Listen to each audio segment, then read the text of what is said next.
हिंदी में यूपीएससी की तैयारी से संबंधित प्रोग्राम्स को देखने के लिए सब्सक्राइब करें study IQ IAS Hindi. Hello students, Italy में जॉर्जिया मेलोनी की सरकार ने वहां की पार्लियामेंट में एक बिल पेश किया है, एंटी रेडिकलाइजेशन बिल। और इस विधेयक के द्वारा वास्तव में पूरे यूरोप की पॉलिटिक्स में एक हलचल पैदा हुई है। इस विधेयक के अंतर्गत बुर्का पहनने को अपराध घोषित किया गया है। महिलाओं में वर्जिनिटी टेस्ट जो होता है उस पर सख्त रोक लगाई गई है और साथ ही साथ जबरन धर्म परिवर्तन, यानी कि जो जबरदस्ती या लालच से धर्म परिवर्तन कराते हैं, और साथ ही साथ धार्मिक संस्थाओं को जो विदेशी फंडिंग होती है उन सब पर निगरानी का प्रावधान भी किया गया है। सरकार का तर्क यह है कि ये एक सांस्कृतिक सुरक्षा के लिए उठाया गया कदम है, जबकि विरोधी ये कह रहे हैं कि ये धार्मिक स्वतंत्रता पर हमला है। इसके प्रावधानों को समझते हुए हम यह भी समझना चाहेंगे कि यूरोप का जो धर्मनिरपेक्षता का मॉडल है और जो भारत का धर्मनिरपेक्षता का मॉडल है उसमें क्या बेसिक डिफरेंसेस हैं। तो इस वीडियो में इन सब एरियाज को कवर करते हैं और शुरू करते हैं अपना आज का वीडियो। सबसे पहले मैं आपको अपना टेलीग्राम चैनल बताता हूं, और मेरा टेलीग्राम चैनल है यूपीएससी मेंटोर पंकज सर। इस टेलीग्राम चैनल को ज्वाइन कर लीजिए। यहां पर आपको मेरे सारे वीडियोस के लिंक मिल जाएंगे, जिससे आप हमेशा करंट से अपडेट रहेंगे। तो शुरू करते हैं और सबसे पहले हम एंटी रेडिकलाइजेशन बिल के बारे में देखते हैं। जॉर्जिया मेलोनी जो इटली की प्रधानमंत्री हैं, उनकी पॉलिटिकल पार्टी है ब्रदर्स ऑफ इटली। यह एक दक्षिणपंथी विचारधारा की पॉलिटिकल पार्टी है। उसकी राजनीति का मूल सिद्धांत जो है वो गॉड, फैमिली एंड नेशन करके है, यानी कि ईश्वर, परिवार और राष्ट्र के पारंपरिक मूल्यों की रक्षा करना। इस सोच के अंतर्गत उनका यह मानना है कि यूरोप की सांस्कृतिक पहचान धीरे धीरे धार्मिक कट्टरपंथ से प्रभावित हो रही है, और इसीलिए संसद में उन्होंने एंटी रेडिकलाइजेशन बिल को प्रस्तुत किया है। जो धार्मिक अतिरेक यानी कि जो रिलीजियस एक्सट्रीमिज्म है उसको नियंत्रित करने के नाम पर एक सांस्कृतिक सुरक्षा नीति का अंग है। इस बिल में 3 बड़े प्रावधान हैं। सबसे पहला प्रावधान है बुर्का बैन या चेहरा ढकने पर रोक। यह कानून कहता है कि सार्वजनिक स्थानों पर, जैसे स्कूल्स हुए, बैंक्स हुए, ऑफिसेज हुए, पब्लिक ट्रांसपोर्ट हुए, यहाँ पर चेहरा ढकना पूरी तरीके से प्रतिबंधित होगा, ताकि सुरक्षा कैमरों से आपकी पहचान संभव हो सके। सरकार का तर्क है यह सुरक्षा का मुद्दा है, यह धार्मिक मुद्दा नहीं है। दूसरा बड़ा प्रावधान है वर्जिनिटी टेस्ट को अपराध बनाना। मेलोनी सरकार के विधेयक का यह हिस्सा सबसे सराहनीय माना गया है। वास्तव में वर्जिनिटी टेस्ट को अब जेंडर बेस्ड वायलेंस की श्रेणी में रखा गया है। सरकार का बयान यह है कि किसी भी महिला की पवित्रता उसके अधिकारों का पैमाना नहीं हो सकती, और यह कदम यूरोप में महिला गरिमा के साथ साथ मॉडर्न फेमिनिज्म की दिशा में एक महत्वपूर्ण कदम माना जा रहा है। आलोचक कहते हैं कि यह प्रतीकात्मक है और इसका असली मकसद राजनीतिक इमेज बनाना है, लेकिन यह वास्तव में यूरोप में वुमेन्स राइट प्रोटेक्शन के तौर पर एक बड़ा कदम देखा जा रहा है। धार्मिक संस्थाओं की विदेशी फंडिंग पर निगरानी, ये तीसरा बड़ा प्रावधान है। इस पूरे कानून का सबसे विवादास्पद भाग है धार्मिक संस्थाओं की विदेशी फंडिंग पर नियंत्रण।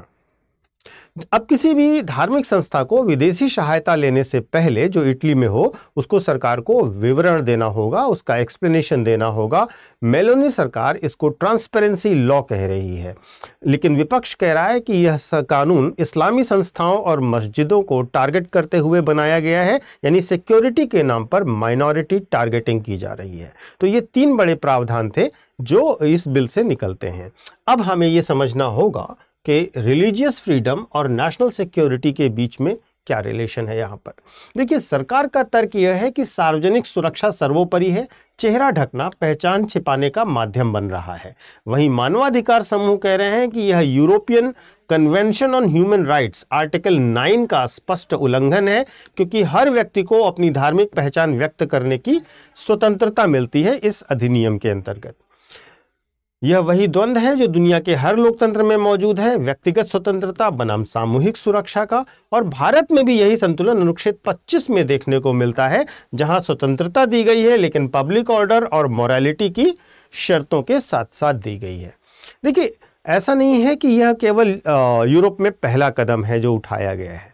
इसके पहले भी अलग अलग देशों ने यूरोप में ही ऐसे कदम उठा रखे हैं।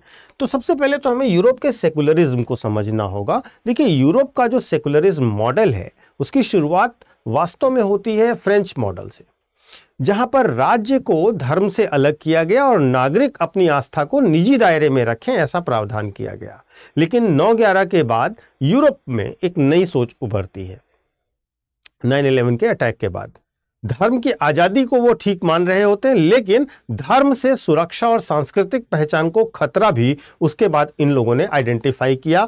तो उन्होंने माना कि अगर धर्म से सुरक्षा को, राष्ट्र की सुरक्षा को या सांस्कृतिक पहचान की कोई खतरा है तो फिर राज्य को हस्तक्षेप करने का अधिकार है।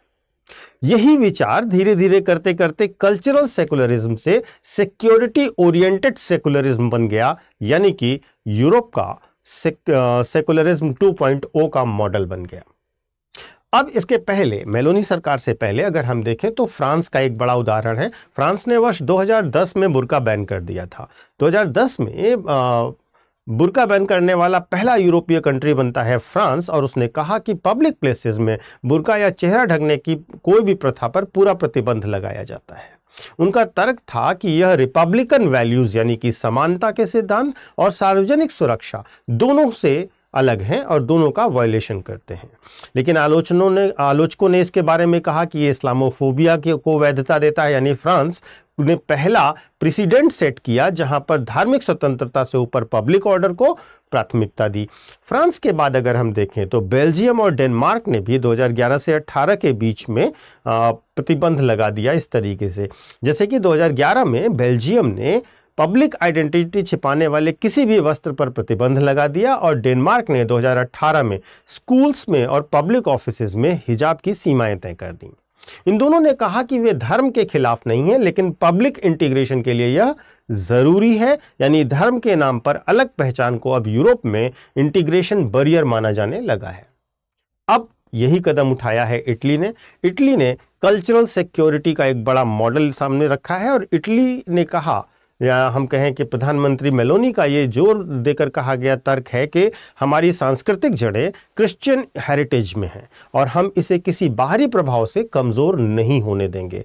उनका प्रस्ताव बुर्का बैन या वर्जिनिटी टेस्ट या विदेशी फंडिंग पर नियंत्रण यूरोप में कल्चरल नेशनलिज्म की एक नई परिभाषा गढ़ रहा है, जह सिर्फ सिक्योरिटी के लिए बनाया गया लॉ नहीं है बल्कि सिविलाइजेशनल स्टेटमेंट जैसा भी दिख रहा है। अगर हम इस बात पर प्रतिक्रिया की बात करें कि यूनाइटेड नेशंस और ईयू की क्या प्रतिक्रिया है, तो यूएन ह्यूमन राइट्स काउंसिल और ईयू पार्लियामेंट ने इस बिल पर चिंता जताई है। वो ये कहते हैं कि यह धर्म की स्वतंत्रता और मानवाधिकारों के उल्लंघन का मामला है, पर कई यूरोपीय नागरिक इसे संस्कृति की रक्षा का कदम मान रहे हैं। यानी कि यूरोप इस बात पर, इस थॉट पर दो खेमों में बंट गया है। एक लिबरल कैंप है जो कि धर्मनिरपेक्षता को स्वतंत्रता मानता है, और एक कल्चरल कैंप है जो धर्मनिरपेक्षता को पहचान की रक्षा का आधार मानता है। अगर हम इंडिया के कंटेक्स्ट में बात करें, अगर हम भारत के कंटेक्स्ट में बात करें, तो भारत में कुछ इस तरीके से समझिए कि भारत में इस चीज का धीरे धीरे डेवलपमेंट होता है। भारत का संविधान सांस्कृतिक विविधता के बीच धार्मिक स्वतंत्रता को मान्यता देता है। इटली का मॉडल जो है वो कहीं ना कहीं स्टेट ओवर रिलीजन का कॉन्सेप्ट दे रहा है, लेकिन भारत का मॉडल स्टेट विद रिलीजन का कॉन्सेप्ट दे रहा है, यानी कि equal respect for all religions की बात कर रहा है। देखिए, भारतीय संविधान में जो धर्मनिरपेक्षता का कॉन्सेप्ट लिया गया, पंथ निरपेक्षता हिंदी में लिखा है, इंग्लिश में सेकुलरिज्म लिखा हुआ है, वह वेस्टर्न रेफरेंस में है भी नहीं। अनुच्छेद 25 से लेकर 28 तक हर व्यक्ति को धर्म को मानने, प्रचार करने और पालन करने की स्वतंत्रता दी गई है, और यह स्वतंत्रता पब्लिक ऑर्डर, मोरालिटी और हेल्थ की शर्तों के अधीन दी गई है। यानी राज्य को जरूरत पड़ने पर इन 3 शर्तों पर हस्तक्षेप का अधिकार दिया गया है। इसका मतलब यह हुआ कि भारत में धार्मिक स्वतंत्रता सुनिश्चित की गई है, लेकिन यह स्वतंत्रता असीमित नहीं है। स्वतंत्रता और जिम्मेदारी दोनों को साथ साथ और इक्वल वेटेज दिया गया है। इसके संबंध में भारत में कुछ केसेस भी हैं, जैसे सिरूर मठ वाला वाद है, जहां पर सुप्रीम कोर्ट ने कहा कि धर्म का इसेंशियल प्रैक्टिस राज्य के हस्तक्षेप से सुरक्षित रहेगा, यानी कि इसेंशियल प्रैक्टिस का कॉन्सेप्ट दिया और इसे प्रोटेक्टेड माना। दूसरा एसआर बोम्मई केस है 1994 का, जहां सुप्रीम कोर्ट ने सेकुलरिज्म को basic structure of the constitution का पार्ट माना और राज्य किसी धर्म का पक्ष नहीं ले सकता, यह स्थापित किया। विजय इमैनुअल केस है, जिसमें धार्मिक विश्वास के कारण राष्ट्रीय गान में शामिल न होने वाले छात्रों के पक्ष में अदालत ने कहा कि religious freedom is not conformity, it is conviction, यानी कि भारतीय दृष्टिकोण हमेशा से संतुलन का रहा है, बहिष्कार का नहीं रहा। यह बहुत इंपॉर्टेंट केस है, you should note it down. अब देखिए, इस पूरी चर्चा के बाद आप यूं समझिए कि जॉर्जिया मेलोनी का यह जो प्रस्तावित कानून है, यह सिर्फ एक देश का फैसला नहीं है, यह उस वैचारिक मोड़ का प्रतीक है जो संविधान बनाम संस्कृति की जंग से शुरू होता है। और एक तरफ यूरोप का दावा है कि वह आधुनिक, उदार और धर्मनिरपेक्ष कॉन्टिनेंट है, पूरे तरीके से बुर्का बैन, वर्जिनिटी टेस्ट और धार्मिक फंडिंग पर नियंत्रण, ये सब सिर्फ कानून नहीं है बल्कि संस्कृति के भविष्य पर एक बहस भी है। भारत के लिए यह चेतावनी भी है और सीख भी है, क्योंकि हमारा संविधान कहता है कि स्वतंत्रता तभी टिकती है जब वह जिम्मेदारी के साथ संतुलित हो। यह इंटरप्रिटेशन हम संविधान के विभिन्न अनुच्छेदों के साथ निकाल सकते हैं, चाहे वो बोलने की स्वतंत्रता हो या धर्म की स्वतंत्रता हो, उसमें जिम्मेदारी का कंट्रोल रखा गया है।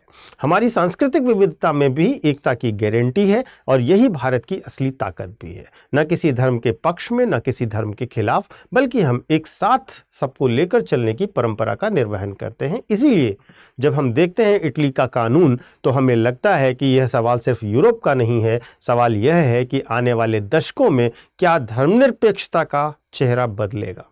क्या वह सुरक्षा के नाम पर सीमित की जाएगी या समानता के नाम पर मजबूत बनेगी? आप भी अपने विचार कमेंट करके अवश्य बताइएगा कि क्या आपको लगता है कि इटली की सरकार का द्वारा उठाया गया यह कदम सही दिशा में उठाया गया कदम है या यह धार्मिक स्वतंत्रता पर नियंत्रण का प्रारंभ है? अपने विचार कमेंट में अवश्य बताइएगा। हिंदी में यूपीएससी की तैयारी से संबंधित प्रोग्राम्स को देखने के लिए सब्सक्राइब करें स्टडी IQ IAS हिंदी।